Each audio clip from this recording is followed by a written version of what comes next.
कराची को सूबा बनाने का मुतालबा करने वाले डिप्टी चेयरमैन सेनेट कौन हैं और क्यों उन्होंने ये मुतालबा किया? मुल्क में 9 नए सूबों के क़याम के मुतालबे के पीछे क्या मकासद हैं और क्या ये मुतालबा कभी पूरा किया जाएगा? पाकिस्तान के ऐवान बाला यानी कि सेनेट के डिप्टी चेयरमैन मिर्जा मोहम्मद आफरीदी को इससे पहले अवाम की अक्सरियत नहीं जानती थी, मगर सूबे के हवाले से इनके बयान ने इन्हें अवाम में मकबूल कर दिया है। इस वीडियो में हम बताएंगे कि डिप्टी चेयरमैन सेनेट कौन हैं।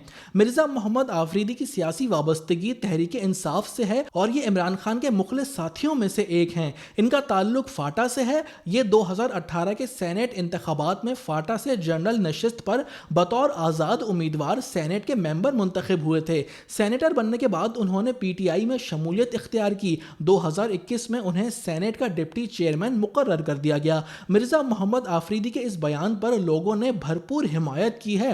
मुल्क के इतने बड़े ओहदे पर बैठे शख्स की जानिब से यह बयान देना बड़ी अहमियत रखता है।